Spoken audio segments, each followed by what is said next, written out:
Praise praise. మన ప్రభు అయిన యేసుక్రీస్తు అతి శ్రేష్టమైన నామాన్ని బట్టి మీ అందరికీ నా హృదయపూర్వకంగా వందనాలు తెలియజేస్తున్నాను. హల్లెలూయా. ఇంకా గట్టి చెప్పండి హల్లెలూయా. ఇంకా గట్టి చెప్పండి హల్లెలూయా.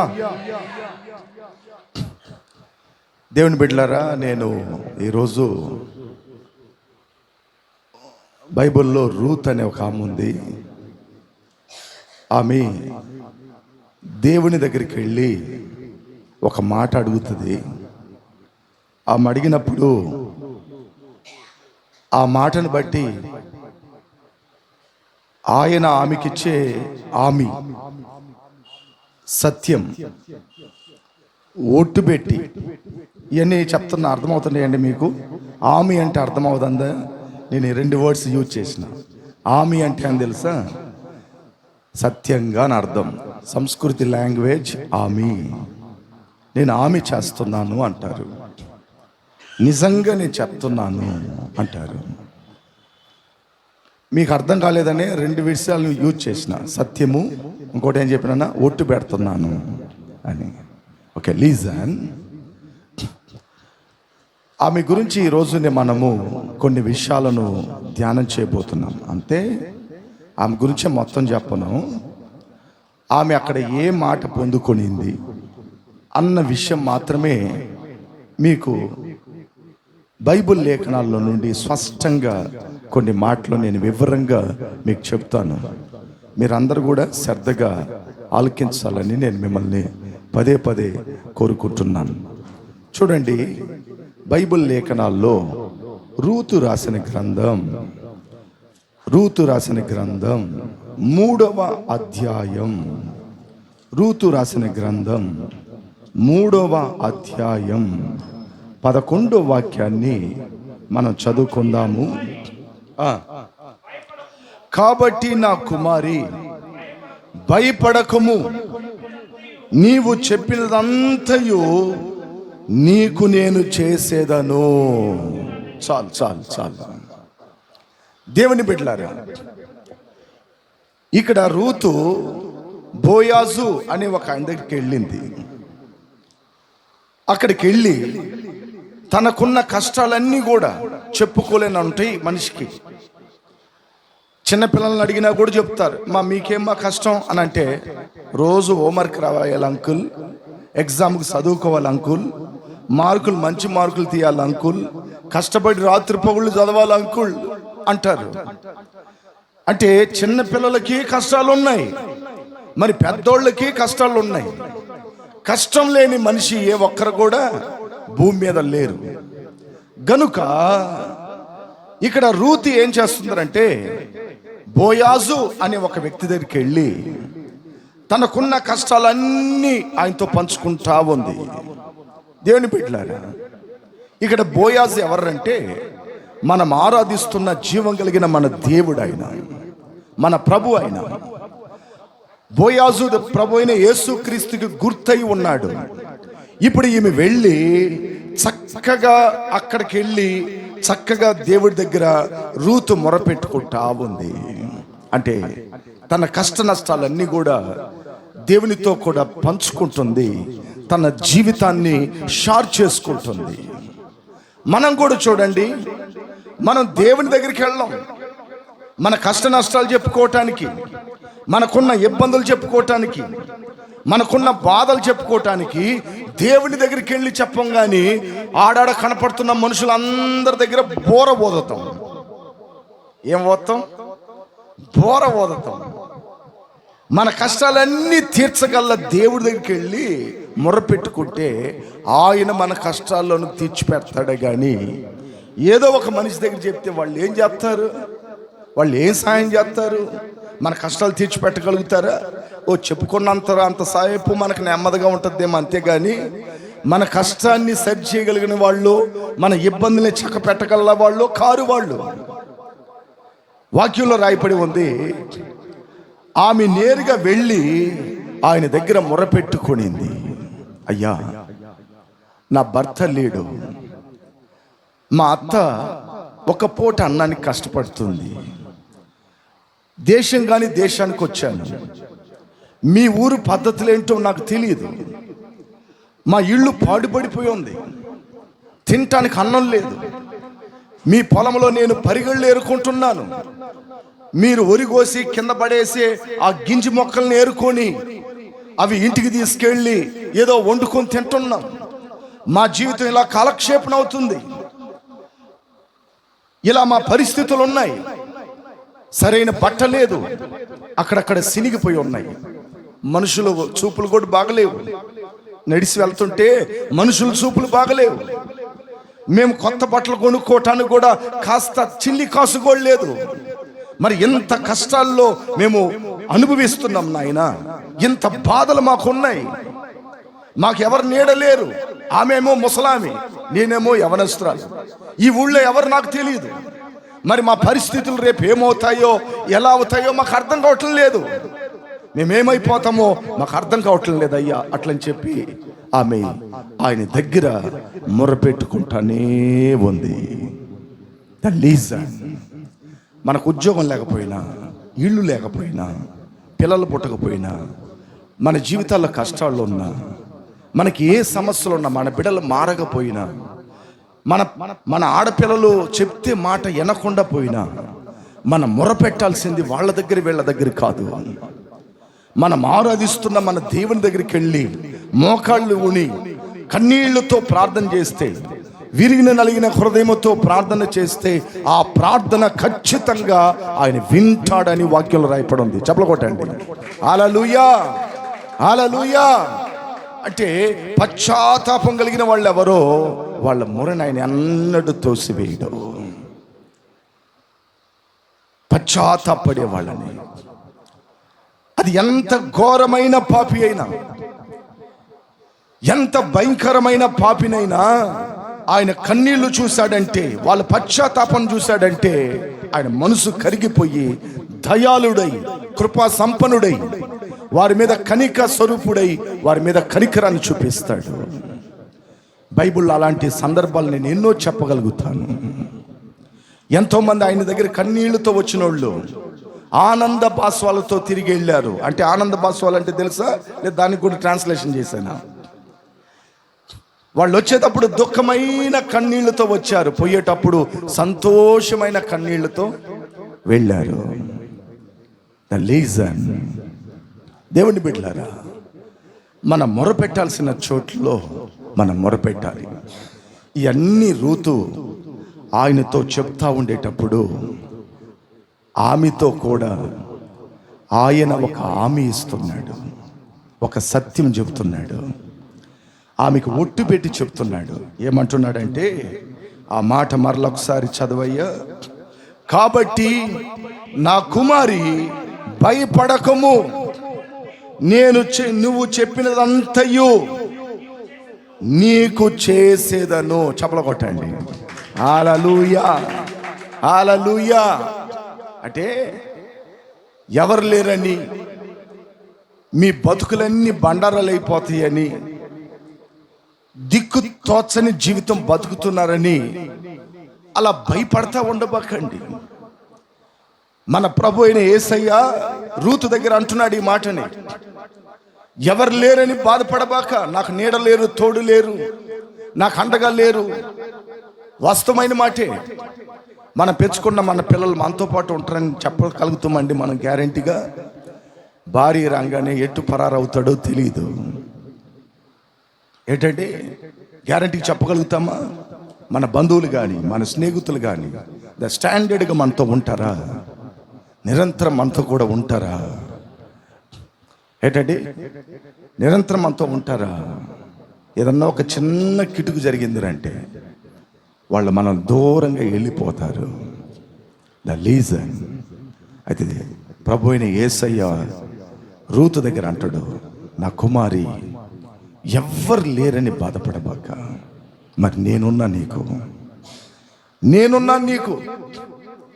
నీ కష్టాన్ని తీర్చిపెట్టగలిగిన వాణ్ణి, నీ అవసరతలను దర్శించగలిగిన వాణ్ణి, నీకు అండగా నీడగా ఉండి నీకు సహాయం చేయగలిగిన వాణ్ణి, నీకు నేను ఎల్లప్పుడూ తోడై ఉంటా.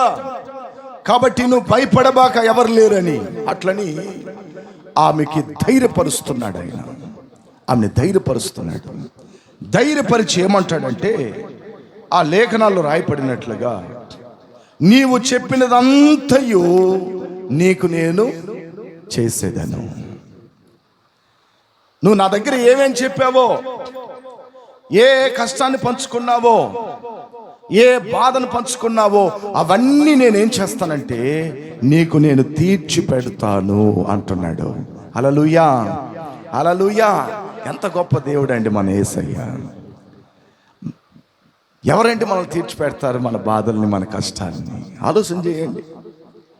ఇక ఎవరన్నా మనకి సహాయం చేయలేదు, మాకు ఇవ్వలేదు, మాకు పెట్టలేదు, మమ్మల్ని చూడలేదు అనేవాళ్లే కానీ ఏంటండి మమ్మల్ని పట్టించుకునేది లేదని అంటారే కానీ ఎవరైనా అలాంటి మనుషులు మనం చూస్తామే కానీ మన కష్టాలను ఆదుకునేవాళ్ళు, మనకు సహాయపడేవాళ్ళు ఉంటారండి? చాలా కష్టం, చాలా కష్టం. బహుగా గమనించాలి దేవుని బిడ్డలారా. ఆయన అంటాడు, నీవు నాతో చెప్పినదంతయు నీకు నేనేం చేస్తాను, చేసేదను.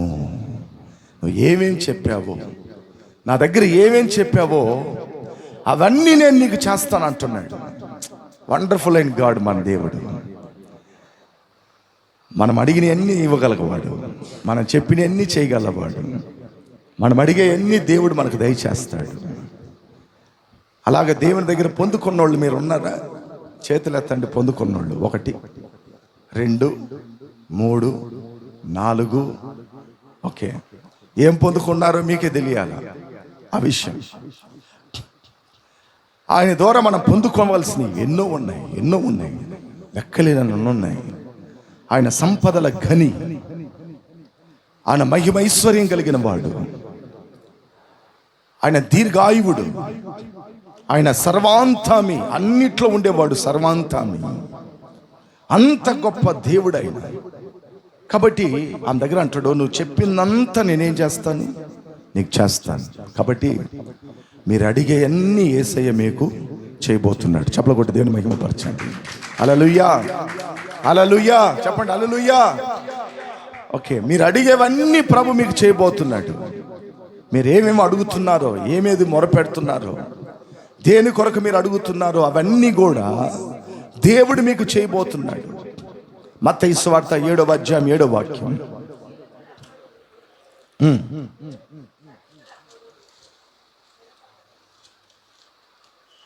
మత్తయి సువార్త 7వ అధ్యాయము 7వ వాక్యం.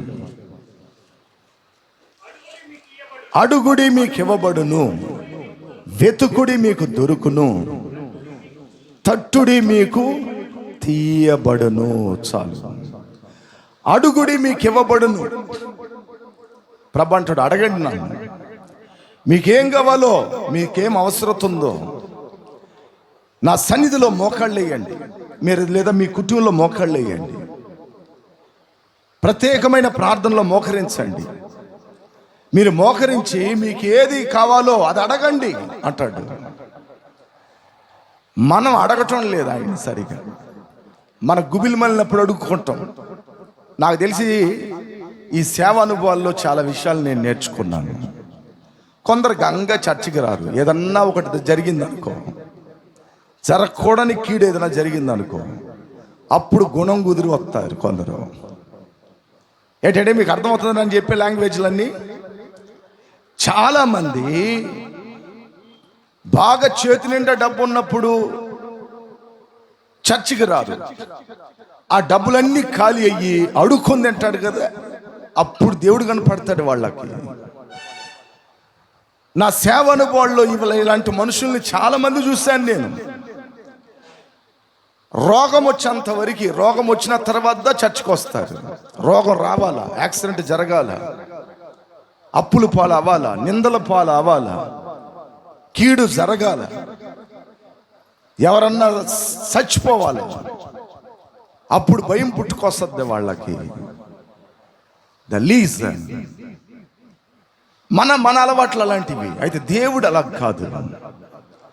నువ్వు ఎలాగున్నా, ఏ రీతిగా ఉన్నా ఆయన నిన్ను అంగీకరిస్తాడు. ఆయన నిన్ను ప్రేమిస్తాడు. ఆయన నీకు సహాయం చేస్తాడు. ఆయన అంటాడు, అడగండి, మీకేది లేదు, ఏది లేదు అసలు అడగండి.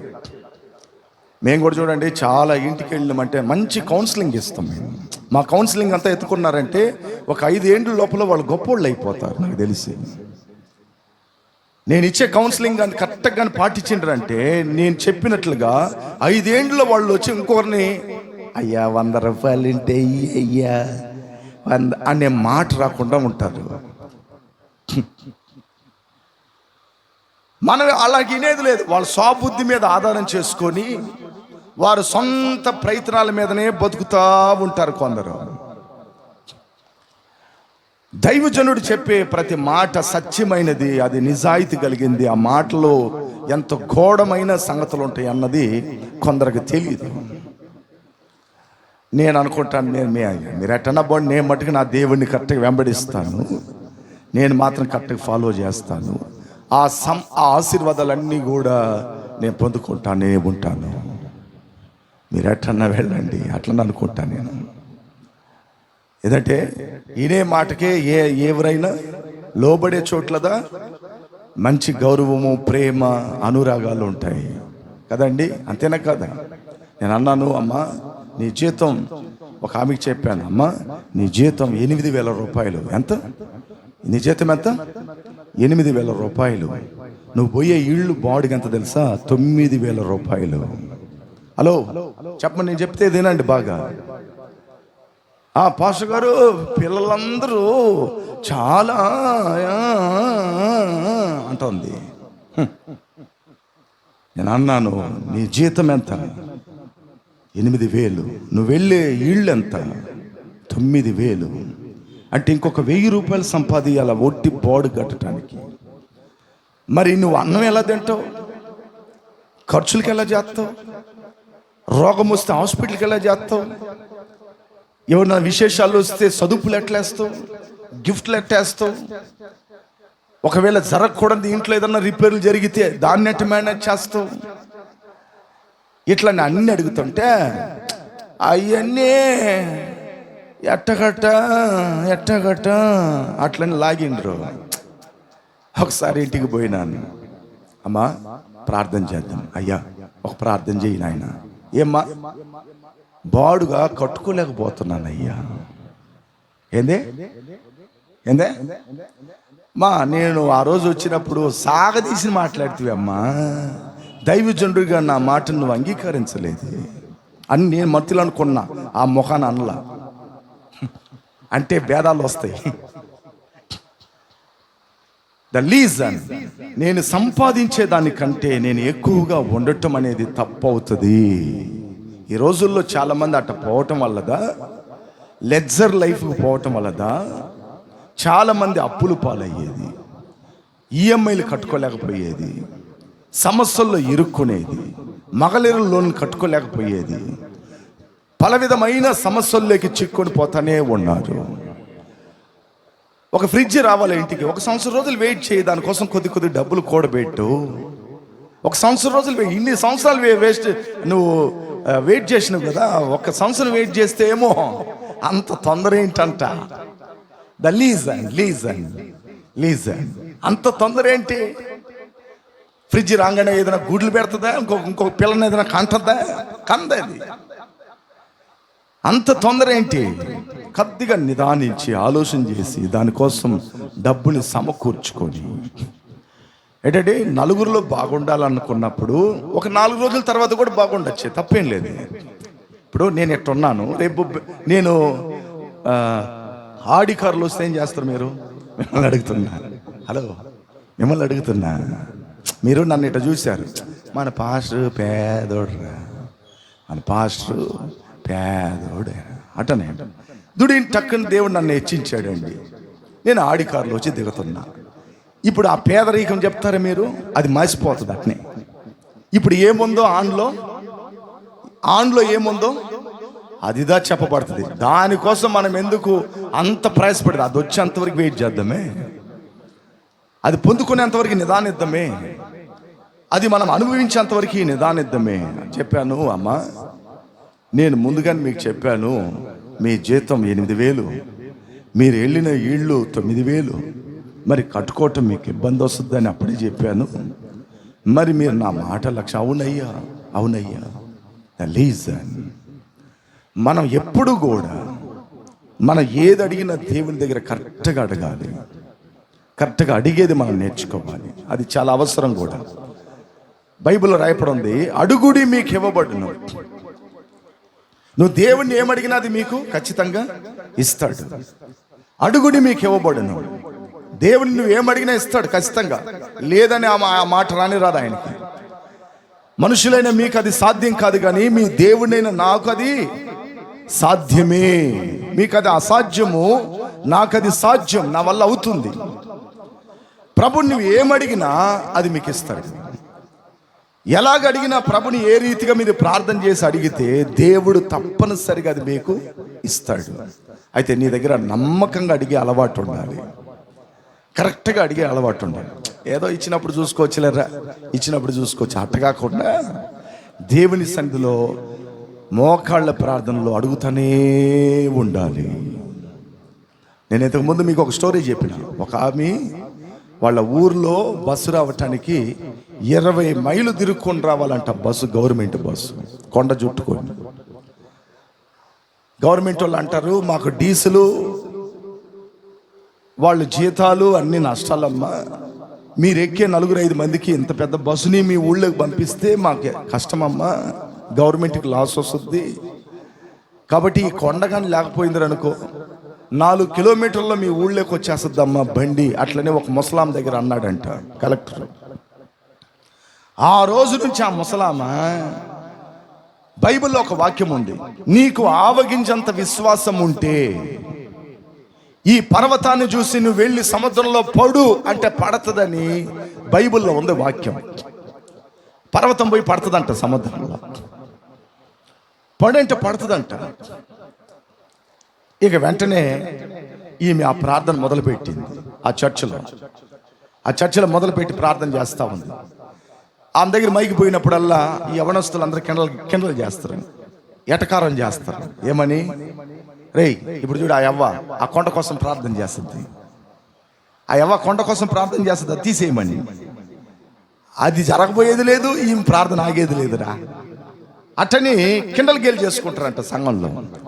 20 సంవత్సరాలు ఆమె విడవకుండా ప్రార్థన చేసింది. 20 years, 20 ஆண்டுகள் விடையில்லாம அருமையாக ஜெபித்தார்கள் அந்த தாயார். వసనத்தை வைத்து జెబితాர்கள். ఒకరోజు ఫారెస్ట్ వాళ్ళు వచ్చారు. ఆ కొండని చెక్ చేస్తే చాలా కాస్ట్లీ అయిన రాయల్ టైల్స్ లోపల ఉన్నాయి, మార్బల్స్ ఉన్నాయి లోపల. కాస్ట్లీ అయింది. కాస్ట్లీ ఏంటంటే తెలుసా అండి మీకు? ఇప్పుడు ఇంట్లో టైల్స్ వేస్తాం కదా, దాంట్లో గోల్డ్లో ఉంటుంది అక్కడక్కడక్కడ టోన్స్ లాగా. హలో నన్ను చూడండి, ఎప్పుడన్నా అలాంటి ఇంటికి పోయారా, చూసున్నారా? గోల్డ్లో ఉంటుంది, గోల్డ్లో లైట్ వేస్తే పளிచ్చును మెరుస్తూ ఉంటుంది. అదిదా రాయల్ టైల్స్ అంటారు. చాలా కాస్ట్లీ అయింది అది. ఒక స్క్వేర్ ఫీటే మీకు 5,000 10,000 ఉంటుంది. ఒక స్క్వేర్ ఫీట్ అంత కాస్ట్లీ అయిన ఆ కొండలో ఉండేలేకే గవర్నమెంట్ వాళ్ళు ఏం చేశారంటే దాన్ని కొండనంతా పగలగొట్టి మొత్తం లారీలకి వేసుకొని 1-2 సంవత్సరాలు పనిచేసి దాన్ని తరమట్టం చేసేసారు. ఆ ఊళ్ళోకి బస్సు వచ్చేసింది. చప్పలు కొట్టండి. ఆమేన్, హల్లెలూయా. ఆమె 20 ఏండ్లు చేసిన ప్రార్థన, 20 ఏండ్లుగా దేవుణ్ణి అడిగిన ప్రార్థన ఆమెకి ఏమాత్రము అది వ్యర్థం కాకుండా ప్రభు ఆమె ప్రార్థన విని గొప్ప కార్యం చేశాడు. మనం ఏది అడిగినా ప్రభు చేయగలవాడు. ఆయనకు అసాధ్యమైనది ఏది లేదు. ఆయన సమస్తము చేయగలిగిన దేవుడై ఉన్నాడు. ఒకసారి మనం కూడా ప్రార్థనలు తప్పు చేసే అలవాట్లు ఉన్నాయి. ఒక ఆయన ప్రార్థన చేశాడు. ఏమని ప్రార్థన చేశాడంటే, ఆண்டవరే ఇంక పొన్ను వయతుల పుళ్ళం పూచ్యం ఉండాకం అట్లని ప్రార్థన చేశాడు. అంటే తెలుగులో ఏంటంటే పురుగో పుట్టో కలుగు చేయను ఆయన నా బిడ్డకి అట్లని ప్రార్థన చేశాడు. అట్లని ప్రార్థన చేస్తే ఈమె ప్రెగ్నెంట్ అయిపోయింది. ప్రెగ్నెంట్ అయిన తర్వాత హాస్పిటల్కి తీసుకెళ్ళి స్కాన్ చేస్తే డాక్టర్ అన్నాడు, గర్భసంచిలో పెన్నం లేదండి, పురుగులు ఉండయండి అని చెప్పాడు. ఏమన్నాడు? The lease. వింటున్నారా? బాగా వింటున్నారా? అయ్యయ్యో ఘోరం జరిగిపోయింది అట్లని చెప్పి భయపడి ఆయన వాళ్ళ దగ్గర వీళ్ళ దగ్గర చెప్పుకుంటా ఆఖరికి పాస్టర్ గారికి ఫోన్ చేసిన, పాస్టర్ గారు అన్యాయం జరిగింది పాస్టర్ గారు, ఏదో నా బిడ్డ లక్షణంగా కడుపు వచ్చింది అనుకుంటే ఆ గర్భసంచిలో పురుగులు ఉన్నాయంటయ్యా అని. ఆ పాస్టర్ అన్నాడు, నువ్వు ఎట్ట ప్రార్థన చేసినావు అని అడిగాడు. బిడ్డ కావాలని ప్రార్థన చేసావా అని అడిగాడు. అట్ట చేయలేదు పాస్టర్ గారు. ఎట్ట చేసినావు? పురుగో పుట్టాను అన్నాను. దేవుడిని నువ్వు పురుగో పుట్ట అడిగలేదు, పురుగులు పెట్టాడు. నువ్వు మంచి బాబుని అడిగినవా, ఆడపిల్లని అడిగినవా, మగపిల్లని అడిగినవా? అట్లనేసేసి ఆ పాస్టర్ గారు చెప్పాడు, మనం కూడా ప్రార్థన చేసేటప్పుడు కరెక్ట్గా చేయాలి. ప్రార్థన చేసేటప్పుడు ఒక ఆమంటది, అయ్యా దేవుడు ఏమడిగినా ఇస్తాడయ్యా, ఇస్తాడమ్మా. లలిత జ్యువెలరీ నాకు కావాలి, ఇస్తాడా? ద లీజన్, లలిత జ్యువెలరీ నాకు కావాలా, నాకు ఇస్తాడా? అట్లనే అడిగే వాళ్ళు కూడా ఉన్నారు కొంతమంది. నీకు ఏది అవసరమో, ఏది కావాలో, ఏ సందర్భాన ఏది ఇవ్వాలన్నది నీ తండ్రి అయిన నీ దేవునికి బాగా తెలుసు. కాబట్టి నువ్వు అడగాలి, దేవుని దగ్గర అడుగేది నేర్చుకోవాలి. ప్రభువా నాకు ఇది లేదు, ఇది నాకు సహాయం చేయి, నేను ఉండటానికి ఇల్లు లేదు, నేను వెళ్ళటానికి ఒక బండి లేదు, ప్రభువా నేను నా పరిస్థితులు ఇలాగ ఉన్నాయి, నాకు మంచి ఉద్యోగం లేదు, ప్రభువా నా ఇంట్లో ఈ కరువు ఉంది. అట్లని దేవుని దగ్గర ప్రార్థన చేయాలి. ఎంతమంది చేస్తున్నాం? పనికి పోతే సాలరా జీతం వస్తుంది, ఎట్టకట్ట నడిపేయచ్చు అట్టని మైండ్లోదా ఉంది. కానీ ఈ మైండ్లోనే సంవత్సరాలు తోలే దానికంటే ఏదేది లేదు అది సంపాదించుకోవాలి. దేవుని దగ్గర మనం అడగాలి, దేవుని దగ్గర నేను పొందుకోవాలి, దేవుడు నాకు అది అనుగ్రహించాలని ఎంతమంది మనం అలా ప్రార్థన చేస్తున్నాం? ఇది నా దగ్గర లేదు, ఇది కొదువుగా ఉంది, ఇది తక్కువగా ఉంది, ఇది నేను పొందుకోవాలి దేవుని దగ్గర అని చెప్పి మనం ఎంతమంది ప్రార్థన చేస్తున్నాం? ఎంతమంది దేవుణ్ణి మనం అడుగుతున్నాం? దేవుని బిడ్డలారా, ప్రభు అంటాడు, అడుగుడి మీకు ఇవ్వబడును. అంటే అడిగితే తప్పనిసరిగా నీకు ఇచ్చే దేవుడై ఉన్నాడు. బైబిల్లో మీకు అందరికి అన్న తెలుసు. అన్న ఒక్క బాబుని అని అడిగింది. అన్నకు అట్ల తర్వాత కూడా పిల్లలు పుట్టారు. ఆమె చాలా తెలివి కలది. అన్న ఏం తెలివి కలది తెలుసా? వాడిని ఏదో డాక్టర్ చదివియాలని, వాడిని ఏదో ఇంజనీర్ చేయాలని, వాడిని ఏదో ఎమ్మెల్యే చేయాలని, లేదా ఏదన్నా రసిగిరి మండలికి తలవరిగా చేయాలని, లేదా ఆ ఊర్లో పంచాయతీ బోర్డులో సర్పంచ్ చేయాలని ఆమె ఉద్దేశం లేదు ఆమెకి. ఆమెను మగపిల్లని అడిగింది. అడిగి వాడు ఏదో గొప్పగా డిగ్రీలు సాఫ్ట్వేర్లు అవ్వాలని ఎప్పుడు ఆశపడలా. ఆమె దేవుణ్ణి ఏమడిగిందంటే, నువ్వు ఒక బాబుని నాకు ఇచ్చినవంటే, ఆమె అన్న మాట, నువ్వు నాకు ఒక బాబుని ఇచ్చినట్లయితే వాడిని మరలా పాలు విడిచిన తర్వాత నీ మందిరానికి ఇచ్చేస్తాననింది. చప్పలు కొట్టండి.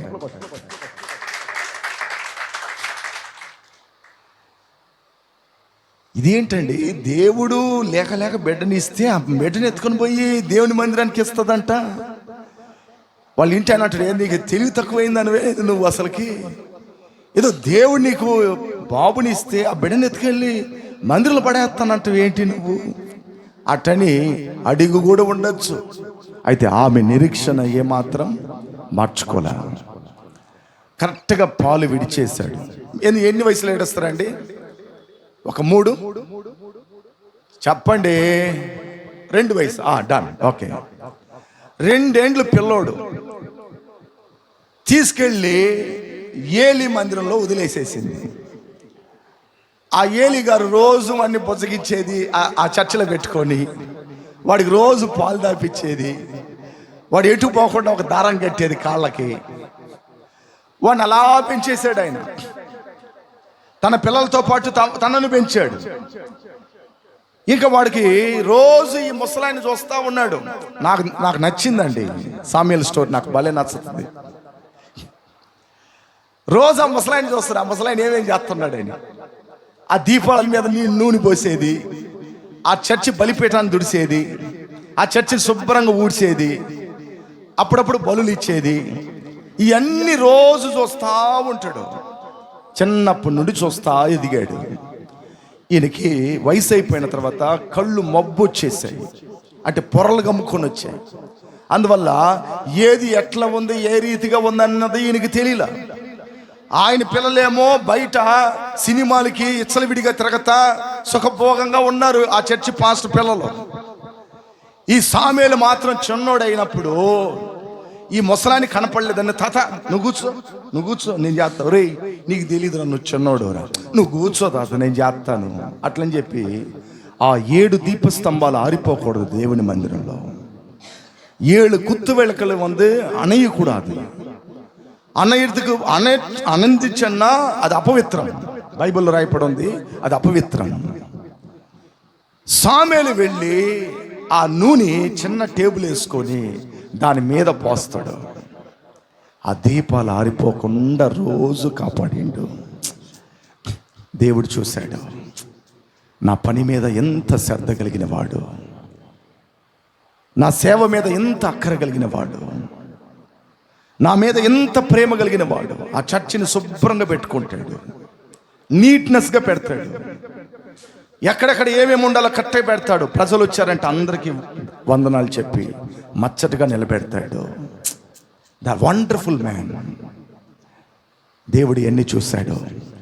కరెక్ట్గా ఒక 14 ఏండ్లు 13 ఏండ్లు వయసు ఉండేటప్పుడు ఒక స్వరం వినపడుతుంది, సమూయేల్ అని. దిక్కును పైకి లేచాడు. తాత ఏలి తాత పిలిచావా?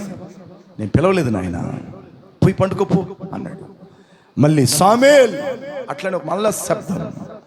మరలా వెళ్ళాడు. తాత మరలా పిలిచారా? నేను పిలవలేదు నాయన నిన్ను, నువ్వు వెళ్ళి పండుకోపో అన్నాడు. మళ్ళా పోయి పండుకున్నాడు. మళ్ళా ఇంకో స్వరం వినపడుతుంది, సామేల్ అట్లని. మళ్ళా వెళ్ళాడు. తాత మరి మీరు పిలిచినట్టుగా వినపడింది తాతగారు అన్నాడు. అప్పుడు ఆయన ఆలోచన చేశాడు, ఏదో ఒకటి దేవుడు ఇతనితో మాట్లాడాలనుకుంటున్నాడు, అందువల్లే దేవుని స్వరం ఇతనికి వినపడుతుంది. ఈసారి అలాంటి స్వరము నీకు కానీ వినపడిందంటే నువ్వేమంటావంటే, చిత్తము ప్రభువా చెప్పు అట్లా అను అన్నాడు. చూడ, గురువు దగ్గర ఒక మంచి మాట నేర్చుకున్నాడండి. అట్లా నేర్చుకొని బతికేది విశ్వాసం నేర్చుకోవాలి మనం. ఆయన ఏంద్ర మనకు చెప్పేది, మనం ఏంద్ర అయినది కాదు. ఆయన చెప్పిన మా ప్రకారంగా పోయి అక్కడ చెప్పాడు, ఏమని, చిత్తం ప్రభువా నేనున్నాను చెప్పు అన్నాడు. దేవుడు స్వరమెత్తి సమూయేలుతో మాట్లాడాడు. నువ్వు ఏమేం చెయ్యాలి, నువ్వు ఎలాంటి సేవను నిర్వహించాలి, ఏ విధంగా నువ్వు ఎదగాల, ఏ విధంగా నువ్వు పెరగాల, ఇక్కడ సిస్టమేటిక్లు అంటే ఎట్టుండాలి, ఏ రీతిగా ఉండాలన్నది ఒక్కొక్కటి క్రమముగా చెప్పించాడు దేవుడు. ఉదయం అయిపోయింది. ఆ పాస్టర్ వచ్చి అడుగుతున్నాడు, రేయ్ రాత్రి ఏదో దేవుడు నీతో మాట్లాడాడు, ఏం మాట్లాడాడు చెప్పురా. అది ఏం లేదులే తాతయ్య, అది ఏంలే అంటున్నాడు. కాదురా, ఏదో దేవుడు నీతో మాట్లాడాడు, అది చెప్పు అంటాడు. లేదు తాతయ్య, ఏం మాట్లాడలేదు తాతయ్య. ఒరేయ్, నిన్ను పెంచినోని నేను తండ్రులు అంటుని చెబుతున్నాను. నిన్ను పెంచినోడ్రా నేను. 2 ఏండ్లు మీ అన్న తీసుకొచ్చాడు పడేస్తే, నీకు పాలు పోసి అన్నం పెట్టి నిన్ను పొచ్చుకించి నీకు స్నానం చేసి నీకు బట్టలు తొడిగిచ్చి, ఒరే నేను నిన్ను ఇలా పెంచినోడ్రా, నా దగ్గర అబద్ధం ఆడబక్కరా. రాత్రి దేవుడు ఏదో మాట్లాడాడు నీ దగ్గర, అదేంటో చెప్పురా అన్నాడు. ఆ మాట్లాడేటప్పుడు వెంటనే అని అంటాడు, మీ గురించే మాట్లాడాడు అన్నాడు. ఏం మాట్లాడారా? మన అన్నోళ్ళందరూ బాగలేరని చెప్పాడు, వాళ్ళని చంపేస్తానన్నాడు దేవుడు. చెప్పలు కొట్టండి. 12-13 ఏండ్లు పిల్లోడితో దేవుడు మాట్లాడాడు. మన గాడిదంత వయసు అయింది, మనతో ఎప్పుడన్నా మాట్లాడిండా? ఆ స్వరము కోసం ఎప్పుడన్నా ఎదురు చూసామా? కనీసం స్వరమెనకపోయినా దర్శనమన్నా చూపి ప్రభు అని ఎప్పుడన్నా అడిగినమా? ఒక స్వప్నమన్నా అయ్యా నా జీవితం గురించి అని ఎప్పుడన్నా అడిగామా మనం? ఆలోచన చేయండి. చాలామంది సేవకు వస్తానంటారు, నేను నమ్మను వాళ్ళని. అంత ఉత్త మాటలు, అబద్ధాలు. చాలామంది నన్ను చూసి ఒక ఆయన ఫుల్ టైం సేవకు వచ్చాడు. నన్ను చూసి వాళ్ళ భార్య పొరకతో 4 దెబ్బలు కొట్టేలాకే సేవను వదిలిపెట్టి పనికి పోయిండు. వింటుంటారా మీరందరూ? ఎటున్నారా? నేను అతనితో చెప్పాను, ఒరే సేవ సామానం కాదు, నిప్పు కొరువుల్లో కాలు పెట్టినట్టుగా సేవ మీద పెట్టేది. సేవ చేసే చిన్న మాట కదరా, చాలా కష్టం అది. యేసయ్య అన్నాడు, నా కాడి మోసిన ఎడల నా కాడి మోయివాడు ఏమేమి వదిలిపెట్టమన్నాడు? మొత్తాన్ని వదిలిపెట్టి రమ్మన్నాడు.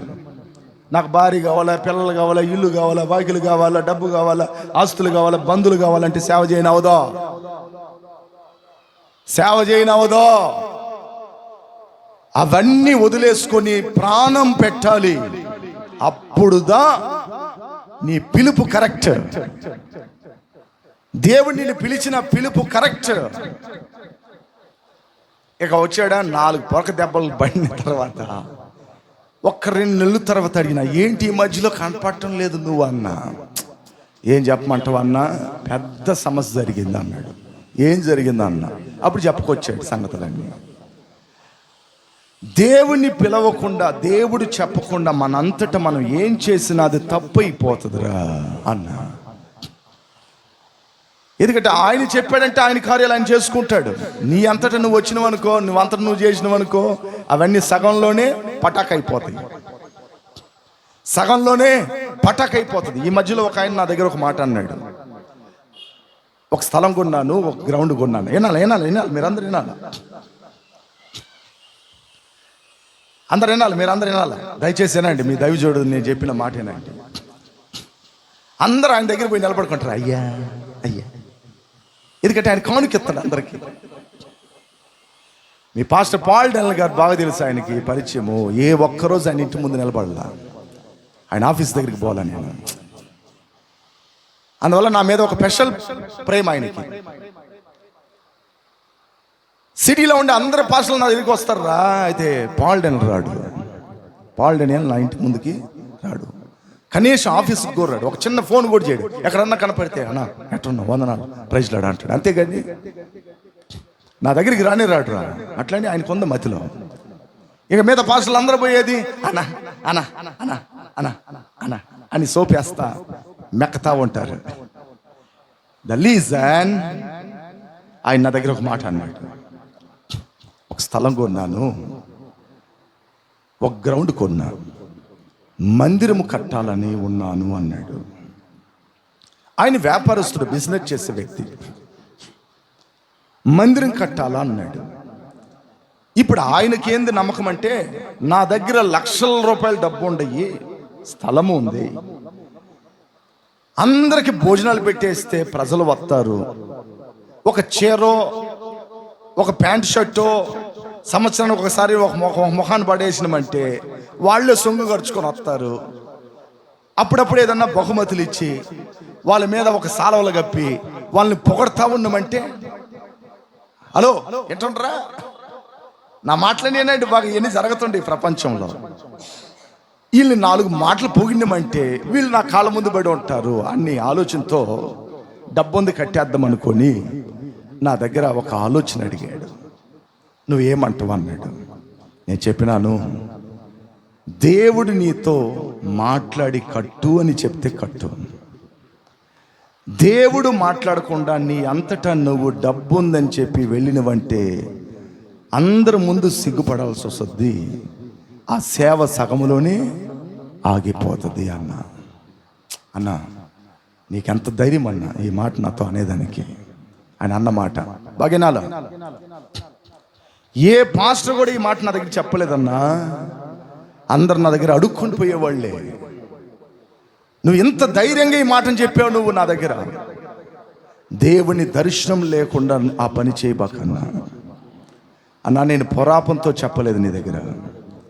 సేవ చేస్తే నాకు మంచిదే, 4 ఆత్మలు రక్షింపబడతారు, దేవుని రాజ్యాన్ని నువ్వు సిద్ధపని చేస్తున్నావు. ఆ సేవ గట్టిగా ఉండాలి, స్థిరంగా ఉండాలి, దేవుడు చెప్పిందై ఉండాలి. నీ అంతటా నువ్వు రాకూడదు, అది చేయకూడదు. అలాంటి వాళ్ళు ఉన్నారు. ఒక ఆయన తలకాయ పగలు కొట్టుకుని కుక్కర్లో నేరుగా ఆ చర్చికి వచ్చాడు, మన పెన్షనర్స్ చర్చి. చూసినవా, నేను అప్పుడే చెప్పిన దేవుడు నన్ను సేవకు పిలుస్తున్నాని. నువ్వు ఎంటున్నావా, ఎన్న అంటున్నావు, అట్లని నా దగ్గర అంటున్నావు. ఫస్ట్ హాస్పిటల్కి పోయి కుట్లు వేసుకోపోయా, నువ్వు అన్నించి ఎందుకు ఇంత దూరం వచ్చి నువ్వు ఫస్ట్ హాస్పిటల్కి పో అన్నా. నువ్వు చెప్తే అర్థం చేసుకొని అంటుండవు అన్నాడు. చెప్పి 7 ఏండ్లు అవుతుంది, ఇంకా సేవ చేస్తానే ఉన్నాడు. ఇంకా సేవ చేస్తూనే ఉన్నాడు. ఆ సేవ ఎలాంటి సేవ తెలుసా? అద్భుతమైన సేవ అది. వాళ్ళ ఇంటికి ఎవరన్నా వచ్చిండ్రంటే చర్చికి పోడంట. ఎంత గొప్ప పాస్టర్ కదా ఆయన, మంచి పాస్టర్ కదా ఆయన. ఏదన్నా కష్టం వచ్చిందంటే పనికి పోతాడంట కానీ చర్చికి పోడంట. ఎంత గొప్ప పాస్టర్ అండి ఆయన. హలో, మిమ్మల్ని అంటున్నాను. అతను నాకే వాక్యం బోధిస్తున్నాడు. నాకే ఏం వాక్యము? తన కుటుంబాన్ని చక్కగా నడపనివాడు సంఘాన్ని ఎలాగా నడపను, అందువల్ల ఫస్ట్ నేను కుటుంబాన్ని నడుపుతాను అంటుండు. వా, ఎంత గొప్ప పాస్టర్ అబ్బా. నీ దగ్గర వచ్చే విశ్వాసాల్ని నువ్వు బెమ్మని పెంచుతావబ్బా. అట్టని అనుకున్నా నేను. ద లీజన్, ఒక పిలుపు లేకుండా ఏ పని కూడా మనం చెయ్యకూడదు. దేవుని సన్నిధిలో సమూయేలుకి ఆ పిలుపు వచ్చింది. అన్న కూడా అనుకుని ఉండదు. అన్న ఏమనుకుంటుంది? నా బిడ్డ సంఘంలో ఒక చిన్న రక్షణ పడి ఒక చిన్న సేవలు చేసుకొని ఉంటాడులే అట్లా అనుకునేది. అయితే బైబిల్లోనే గొప్ప ప్రవక్త ఎవరంటే నెంబర్ వన్ స్థాయిలో ఉండేది ఎవరంటే సమూయేలు ఒక్కడే. చప్పలు కొట్టండి. ఆమేన్, హల్లెలూయా. అంటే దేవుని పిలుపు ఆయన్ని స్థిరపరిచింది. మన దేవుడు మనం ఏమడిగినా అన్న అడగగానే దేవుడు ఇచ్చాడు. ఇచ్చింది మాత్రమే కాదు, ఆ బిడ్డను గొప్ప చేసేసాడు, ఉన్నత స్థాయికి తీసుకెళ్ళిపోయాడు. అద్భుతంగా నేను అందరు ప్రవక్తలు చదివి ఉంటా బైబిల్లో. సమూయేలు ఒక్కడే తప్పు చేయలే. సమూయేలు ఒక్కడే తప్పు చేయలేదండి. ఒక్కొక్క ప్రవక్త ఎక్కడైనా ఒక చిన్న అవివిశ్వాసమైన మాటలు మాట్లాడి ఉన్నాడు, జారిపోయి ఉన్నాడు, చిన్న చిన్న తప్పులు జరిగి ఉన్నాయి. అయితే సమూయేలు మీద మాత్రం ఒక చిన్న రిమార్క్ కూడా లేదు. బైబిల్లో ఉండే ప్రవక్తలు అందరం చదివినా నేను. అంత అద్భుతంగా ఆయన లైఫ్ ఉండింది. The reason. మన దేవుడు ఎవరంటే మనం ఏమడిగినా అది ఇస్తాడు. అబ్రహాం చూడండి, ఆస్తులన్నీ ఉన్నాయి, దేవుడు ఆస్తులన్నీ ఇచ్చాడు. ఆయన అంటాడు, నువ్వు ఆస్తులన్నీ ఇచ్చేం ప్రయోజనం అయ్యా, నాకు కావాల్సిన బిడ్డలేడే, నా జనరేషన్ నెక్స్ట్ దీన్ని పరిపాలించడానికి నాకు వారసత్వం లేదు. దేవుడు అన్నాడు, నీకు చక్కటి ముదిమి వయస్సులో సారా నీకు చక్కటి ఈసాకుని కంటద్ది, అతను నీకు వారసుడు అవుతాడు అని చెప్పాడు. హల్లెలూయా. అంటే అబ్రహాము అడగగానే అడిగిన దాన్ని ఖచ్చితంగా దేవుడు అబ్రహాముకి 100 వయసులో ఆ కార్యాన్ని ఏం చేశాడు? చేసి ముగిచ్చేశాడు. మీరు ఇంటికి వెళ్ళి చదువుకోండి. ఆదికాండం 15వ అధ్యాయము 1 నుండి 4 వరకు ఇంటికి వెళ్ళి చదువుకోండి. ఓకే, సామెతలు రాసిన గ్రంథం. దానికి ముందుగా యోహాను రాసిన సువార్త 15-16 చదవండి. యోహాను రాసిన సువార్త 15-16.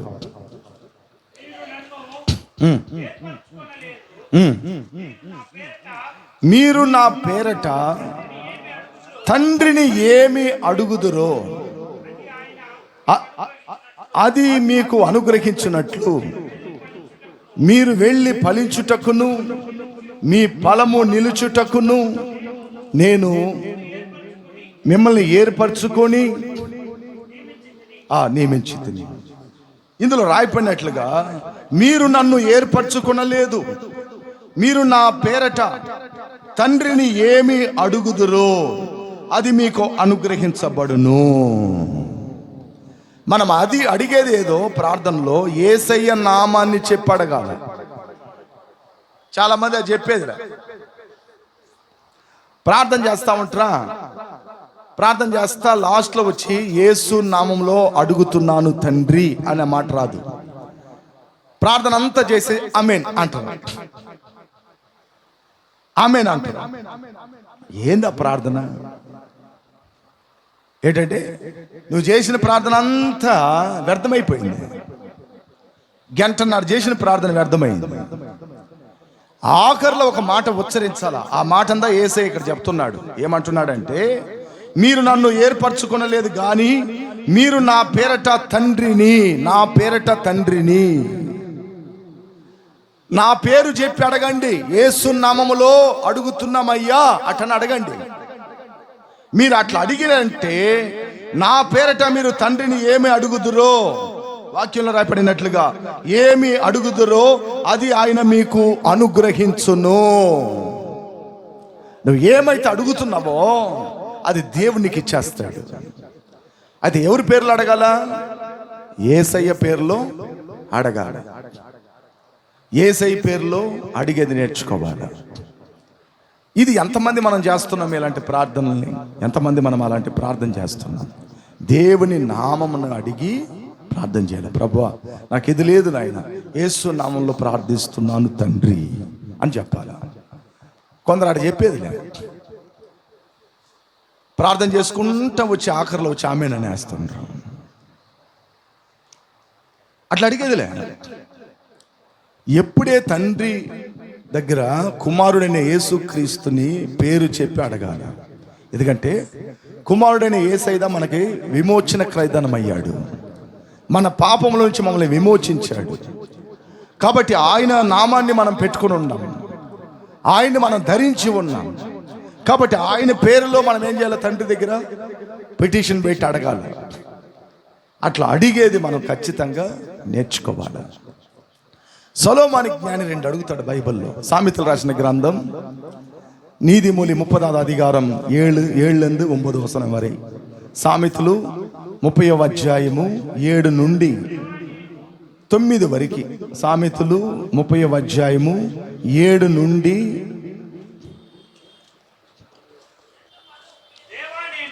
దేవా నేను బాగా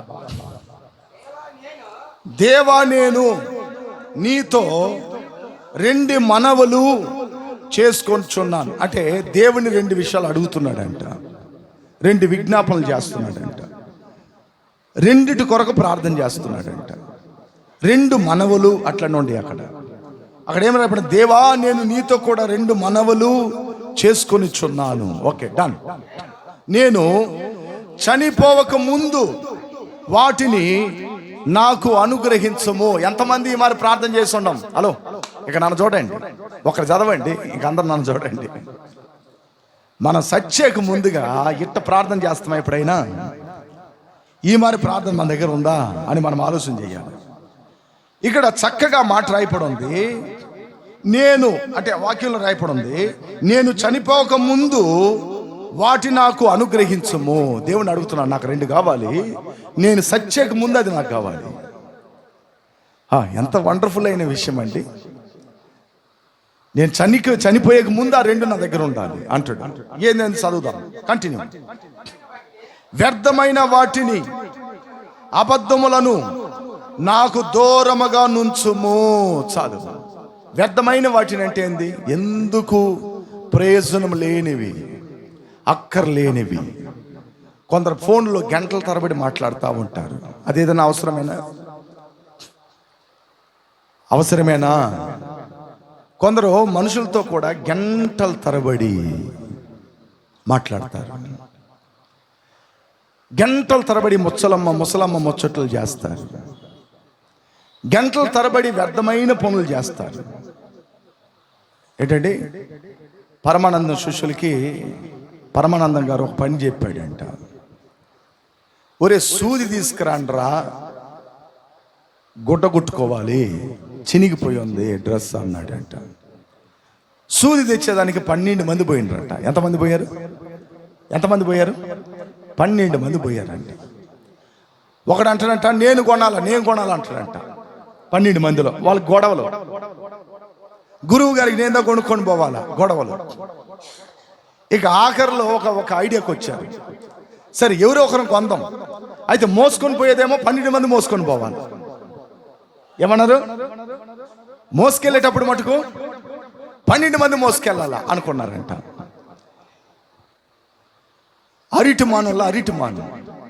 అరటిమాను తెలుసా అండి? అరటి చెట్టు, తాటిమాను, అరటిమాను లేదా అరటి దాన్ని ఏమంటారు? వాళ్ళ ఎల, వాళ్ళ తండ్రి. ఓకే, వాళ్ళ తండ్రి. దాంట్లో ఏం చేశారంటే పెద్దది తీసుకొని దాంట్లో ఆ సూదిని గుచ్చిపెట్టిండ్రు. హలో ఏంటంటారా, దాంట్లో గుచ్చిపెట్టారు. గుచ్చిపెట్టి భుజాల మీద పెట్టుకొని ఆ ఒక సూదిని గురువు గారి ఇంటికి తీసుకొస్తున్నారు. ఇది మంచి పని అంటారా, వ్యర్థమైన పని అంటారా? ఏంటంటే మంచి పని అంటారా, వ్యర్థమైన పని అంటారా? వీళ్ళు 12 మంది మోసుకొని వస్తా ఆఖరికి అది ఆడకి వచ్చేటప్పుడు ఆ అరిటి ఒక మానే ఉందే కానీ సూది లేదు, ఎక్కడ పడిపోయింది అది. ఎవరన్నా ఒక్కరు పోయి దాన్ని తీసుకొని రావచ్చు కదా, అంతే కదా. ఇది కొందరు అమారుగా వ్యర్థమైన పనులు ఎక్కువ చేస్తారు. వ్యర్థమైనవి, ఎవరికి అవసరం లేనివి, అక్కర లేనివి, ప్రయోజనం లేని వాటిని వ్యర్థంగా కొందరు చేస్తూ ఉంటారు. అది ఎంతమందికి అలవాట్లు ఉండే అమారుగా వ్యర్థంగా. ఏంటంటే వంట చేస్తున్నానని చెప్పి ఇంట్లో ఉండే అన్ని చేసి అది ఏం వంటనే కనిపెట్టనవద్దు. ఏంటంటే వంట చేస్తున్నాను అటని చెప్పి ఇంట్లో ఉండే అన్ని గాలి చేస్తారు. అది ఏం వంటని ఆఖరిలో తినరు, పెట్టరు, దాన్ని తీసుకెళ్ళి చెత్తకుండీలు వేస్తారు. అప్పుడు అది వ్యర్థమైన పని, వ్యర్థమైన పని. ఇట్లా వ్యర్థమైన పనులు ఎంతమంది చేస్తున్నాం. చాలామంది ఉద్యోగాలకు వెళ్ళకుండా ఫ్రెండ్స్తో కూడా తిరిగేది, ఆడేడు తిరిగేది, గల్లీళ్ళు తిరిగేది. అది ఎంత వ్యర్థమైన పని అది. ఏంటంటే ఎంత వ్యర్థమైన పని చేస్తున్నాం మనం. ప్రయోజనమైన పనులు ఉంటాయా మనకే? ఈయన అడుగుతున్నాడు దేవుణ్ణి, అయ్యా నేను చచ్చిపోయే లోపల రెండు కావాలి నాకు. అదేంటంటే నెంబర్ 1, ఫస్ట్ వ్యర్థమైన వాటిని, అబద్ధమును నాకు దూరముగా పెట్టు, దూరంగా ఉంచుము అంటున్నాడు. వ్యర్థమైన వాటిని నేను చేయకూడదు, వ్యర్థమైన పనులు చేయకూడదు. ఎవరన్నా మనల్ని పిలిచారు, ఆడున్నాను రా అంటాడు. మనం పోతున్నాం, ఎందుకురా పిలిచిన అంటే ఊరికి నేను పిలిచినాను అంటాడు. పోయింది వేస్టా? ఏదైనా పని అయిందా? మిమ్మల్ని అడుగుతున్నా, హలో మిమ్మల్ని అడుగుతున్నా. ఈ మార్గ జీవితం అంతా ఎన్నిసార్లు పోయి ఎన్ని సమయాన్ని మనం వేస్ట్ చేస్తున్నాం. బైబిల్ రాయపడి ఉంది, దినములు చెడ్డవి గనుక సమయాన్ని పోనీక దాన్ని సద్వినియోగం చేసుకొని బైబిల్ రాయపడి ఉంది. అప్పుడు ఎంత సమయమో ఒక ఫ్రెండ్ని చూసేదానికి, ఒక పని కోసం మనం వెళ్ళి ఆ టైం వేస్ట్ చేస్తున్నాం, ఆ సమయాన్ని వృధా చేస్తున్నాం. ఈరోజు నేను ఇక్కడ వాక్యం నిలబడుకొని ఇంత బాగా చెప్పగలుగుతున్నానంటే ఎన్నో రాత్రులు నేను నిద్ర చంపుకున్నాను. ఎన్నో రాత్రులు, ఒక్కరోజు 2 రోజులు కాదు నేను చెప్పేది, ఇయర్స్ లెక్క, ఇయర్స్ లెక్కలో. ఇప్పుడు కూడా మెసేజ్ మీరు ఏమనుకుంటారు? మెసేజ్ నేను ఇంట్లో నుంచి ప్రిపేర్ అవ్వాలా, ఇక్కడ ప్రిపేర్ అయినాను, ఇక్కడ కూర్చొని పాస్టర్ వర్షిప్ చేస్తూ ఉన్నారు, నేను రాసుకుంటానే ఉన్నాను, మనోడు చూస్తానే ఉన్నాడు, ఇక్కడ కూర్చున్నాడు. The reason. అప్పుడు ఎన్నో ఏండ్లకు మనం చదువుకున్నది అది వ్యర్థం కాకుండా అది మన గుండెల్లో స్థిరపడి అది స్థిరంగా నిలబడుకుంటూ ఉంది. The reason. అప్పుడు సమయాన్ని మనం ఏం చేయకూడదు, వేస్ట్ చేయకూడదు. ఉన్న సమయాన్ని మనం సద్వినియోగం చేసుకొని పోతా ఉండాలి. ఆయన అంటాడు, నాకు వ్యర్థమైన వాటిని, అబద్ధమును నాకు దూరంగా ఉంచు. అబద్ధం అంటే లైఫ్లో అబద్ధాలుదా ఎక్కువగా ఉంటాయి. నాకు తెలిసి లైఫ్లో భర్త అబద్ధం ఆడుతాడు, భార్య అబద్ధం ఆడుతుంది, ఫ్రెండ్స్లు అబద్ధం ఆడతారు, తల్లిదండ్రులు అబద్ధం ఆడతారు. అందరు అబద్ధానికి జనకులు అందరూ. బైబిల్ రాయపడిందో చెప్తున్నా, మీరు అబద్ధానికి జనకులై ఉన్నారు. మీ తండ్రి ఎవరు అంటే సాతానుడు. మీ తండ్రి ఎవరు? సాతానుడు. எல்லாம் பொய் பேசுறதுல நம்ம போல ஆளுங்க யாருமே இல்லை. இங்க பையன் நல்லவங்க, இங்க பையன் நல்லவன், எந்த பழக்கம் இல்லை. சர்ச்சுக்கு போவாரு, வருவாரு, சாப்பிடுவாரு, வேலைக்கு போவாరు. என்ன అలాగా పోయి మా కూతురు చాలా మంచిదండి, ఎంత అబద్ధం అది అని అంటాడు. నాకు 2 కావాలి, వ్యర్థమైన వాటిని నేను చూడకూడదు, అబద్ధాన్ని నాకు దూరంగా పెట్టు. అబద్ధం దూరంగా పెట్టమంటే అర్థం ఏంటంటే, ఒక బిజినెస్ చేయాలన్నా, ఒక మంచిది సాధించాలన్నా అబద్ధం అక్కడ ఉండిందంటే అది స్థిరంగా స్థిరపడదు. మీకు అర్థమవుతుందండి నేను చెప్పేది? స్థిరంగా అది బలపడదు. ఎప్పుడే అబద్ధం ఆడకుండా ఉండాలి. ఎందుకంటే అబద్ధం ఆడే వాళ్ళు పరలోకానికి కూడా పోరని ప్రకటన గ్రంథంలో ఉంది. పొయ్యి పేసరమే పరలోకத்துக்கும் போக முடியாது, పరలోకத்துக்குள்ள పోవే முடியாது. వసనం కదలే ఈ మాట అంటాడు. వాటి తర్వాత కింద ఏమంటాడు చూడండి. పేదరికమైనను ఐశ్వర్యమైనను అయ్యా పేదరికమయ్యా, పేదరికమైనను ఐశ్వర్యమైనను నాకు దయచేయకము, తగినంత ఆహారము నాకు అనుగ్రహింపము.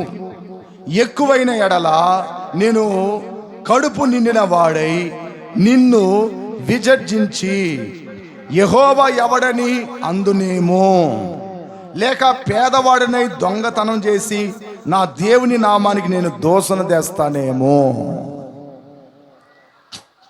అని అంటాడు. నాకొచ్చి పేదరికం పెట్టబాక, గొప్ప డబ్బు గొల్లని చేయబాక అంటాడు. భలే ఉందండి ఈ ప్రార్థన. పేదరికంగా పెట్టబాక, గొప్ప ధనవంతునిగా కూడా నన్ను చేయబాక, మిడిల్గా పెట్టి అంటున్నాడు. కరెక్ట్.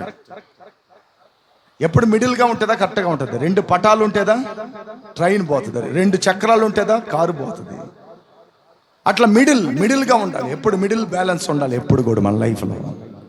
ఇక వెంటనే నచ్చడు. ఒకవేళ కానీ తగినంత ఆహారం నాకు అనుగ్రహింపమంటున్నాడు. ఏమంటున్నాడంటే నాకు ఎప్పుడెప్పుడు అన్నం కావాలా, ఎప్పుడెప్పుడు నాకు ఏది కావాలి, ఆ తగినంత ఆహారం మాకు దయచేయండి అంటున్నాడు. ఇప్పుడు చాలామంది ఏం చేస్తున్నారంటే ఎక్కువ అన్నం వండిందంటే ఏం చేస్తారు, తట్లు వేసుకొని తిని బీపీలు షుగర్లు ఏంటండి లేనిపోయిన రోగాలు లేనిపోయిన సమస్యలు అన్నీ తెచ్చుకుంటారు. అంతే కదా, అంతేనా కదా? లేనిపోయిన రోగాలన్నీ తెచ్చుకుంటారు. అంటే మితి మించి తినటం, మితి మించి ఆహారం భోజనం చేయటం.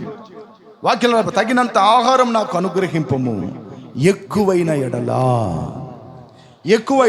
నేను కడుపు నిండిన వాడినై నిన్ను విసర్జించి యెహోవా ఎవడని అందునేమో.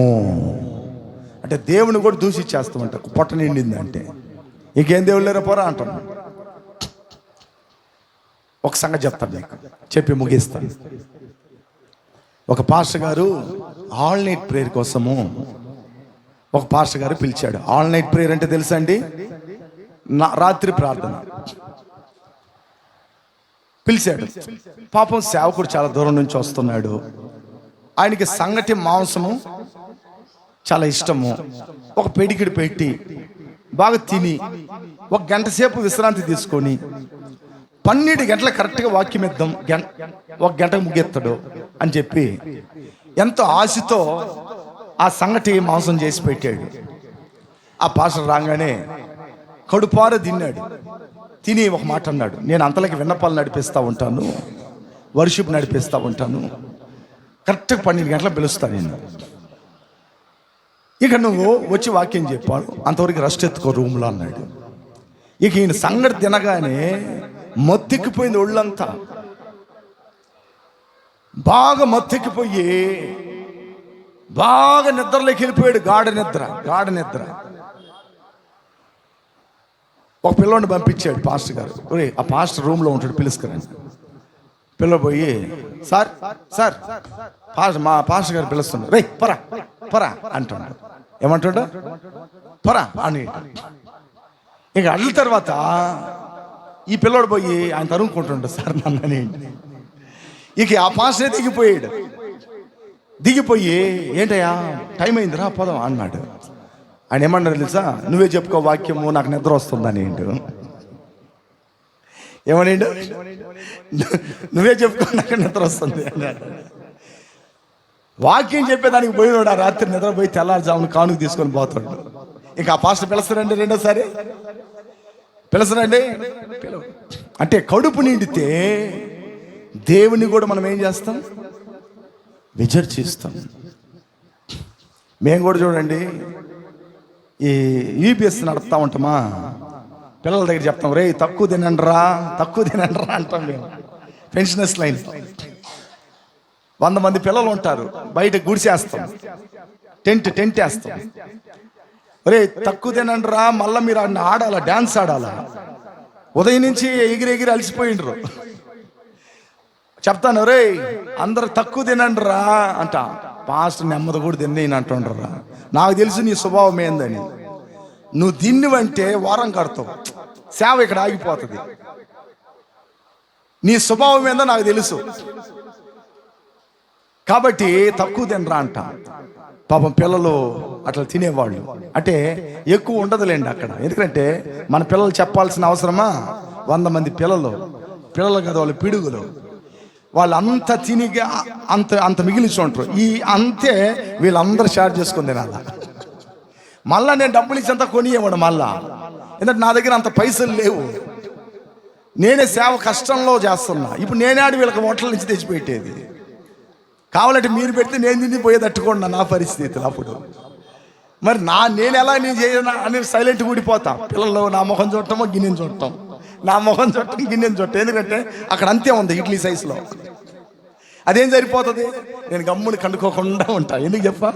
అప్పుడుదా వీళ్ళు సరసరదగా పని స్టార్ట్ చేస్తారని. రీజన్ మనం ఎంత కష్టపడతామో అంత ఆశీర్వాదం మనకి దేవుడు అనుగ్రహిస్తాడు. ఆమేన్, హల్లెలూయా. అందువల్ల ఈ దగ్గర అంటాడు, పేదరికమైన ఐశ్వర్యమైన ఈ బాకయ్యా ఎక్కువగా అన్నం తిన్నానంటే నిన్ను విసర్జిస్తానేమో, నువ్వు ఎవడవని అంటానేమని చెప్పేసి అంటాడు. అప్పుడు దేవుడి దగ్గర ఏం అడుగుతున్నాడంటే 2 విషయాలు అడిగాడు. నా జీవితంలో వ్యర్థమైన వాటిని, అబద్ధాన్ని నాకు దూరంగా పెట్టు. 1, పేదరికమైన ఐశ్వర్యమన్నా నాకు వద్దు, తగినంత అన్నం మాత్రం పెట్టు. ఈ 2 విన్నపాలు దేవుని అడిగాడు. ఆ 2 విన్నపాల ప్రకారంగా దేవుడు ఆయనకి అనుగ్రహించేశాడు. హల్లెలూయా, హల్లెలూయా. మనం ఏం అడిగినా, జ్ఞానం అడిగినా, ఇళ్ళు అడిగినా, పిల్లల్ని అడిగినా, ఆస్తులు అడిగినా, మంచి ఉద్యోగం అడిగినా, మనం ఏది అడుగుతున్నామో మన దేవుడు మనకి ఇవ్వగలిగిన శక్తి కలిగిన దేవుడై ఉన్నాడు. అందరం పైకి లేచి పడుకుందాం. అందరం పైకి లేచి పడుకొని ప్రార్థన చేసి దేవుని అడుగుదాం. అందరూ ప్రార్థన చేసి దేవుని అడగండి. అందరూ అడగండి,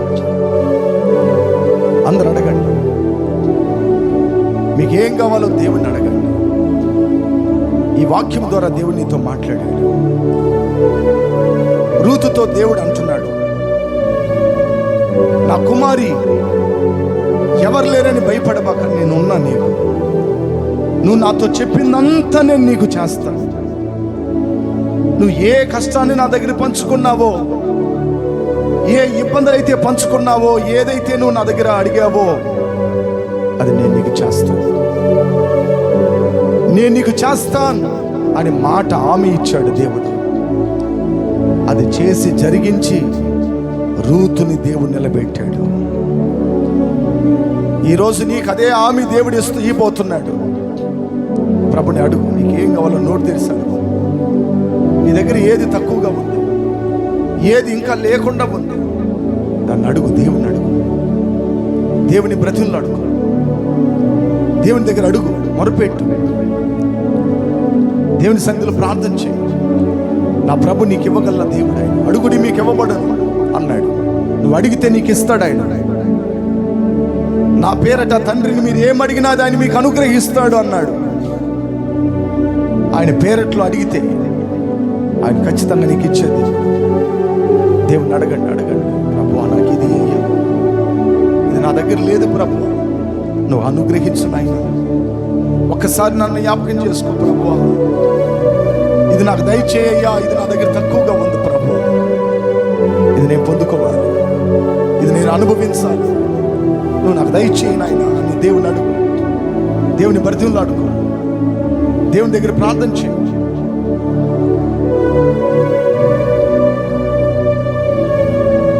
నా అక్కరలు తీర్చినావా, నా ఆశ్రయపురమైనవా,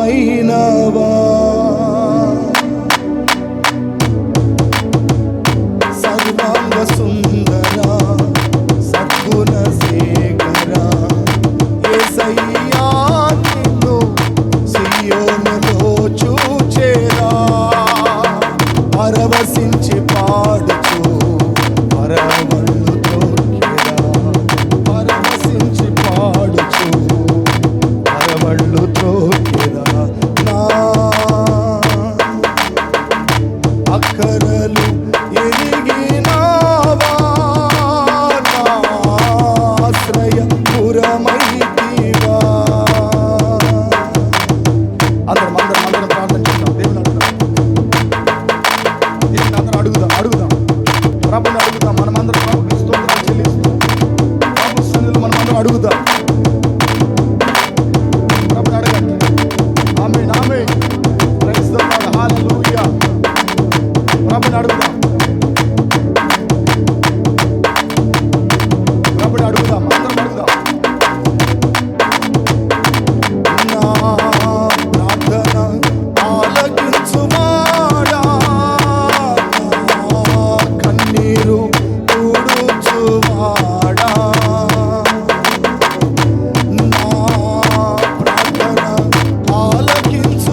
నాతో చెప్పిందంతా నేను నీకు చేస్తాను. నువ్వు నన్ను ఏమేమి అడుగుతున్నావో అవన్నీ నువ్వు కళ్ళారా చూస్తావు. ఆ చూసే రోజులు నీకు కనపడతాయి. ఆయన నీకు ఇవ్వగల దేవుడు.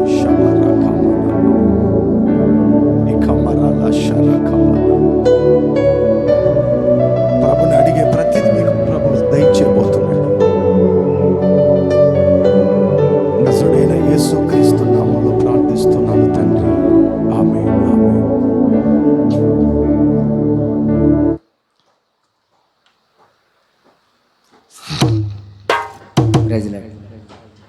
రమేష్ గారు పాట పాడుతుండగా కానుకలు తీసుకున్నాం.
నేను ఇంకా ట్రాక్ ఆడుకుంటున్నాను అనుకున్నా.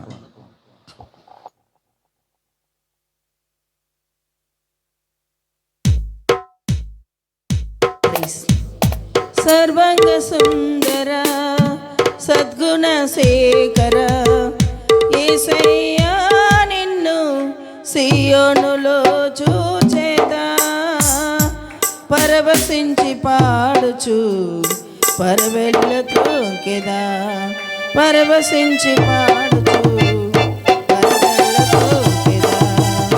సర్వంగ సుందర సద్గుణ శేఖర యేసయ్యా నిన్ను సియోనులో చూచేదా, పరవశించి పాడుచు పరవెళ్ళతోకెదా, పరవశించి పాడుచు పరవెళ్ళతోకెదా.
రెజిలెట్ సంఘ ప్రకటనలు గమనించండి. ప్రతి ఆదివారం 8 గంటలకు పరిశుద్ధ ఆరాధన ఉంటుంది. సాయంత్రం అలాగే 6:30కు తమిళ ఆరాధన ఉంటుంది.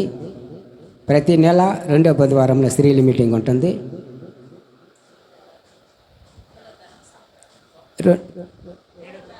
7వ తారీఖున సంపూర్ణ రాత్రి ప్రార్థన ఉంటుంది. గమనించండి. శనివారం రోజు 10 గంటల నుంచి మధ్యాహ్నం 1 గంట వరకు ఉపవాస ప్రార్థన ఉంటుంది. తప్పకుండా గమనించండి. సంఘ ప్రకటనలో అవి.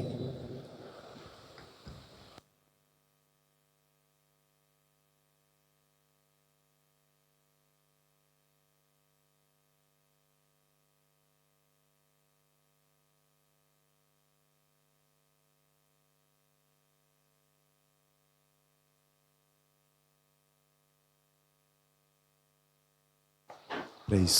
ఓకే, చెప్పబడిన సంఘ ప్రకటనలన్నీ గుర్తుపెట్టుకోండి. మన జూన్ మాసంలో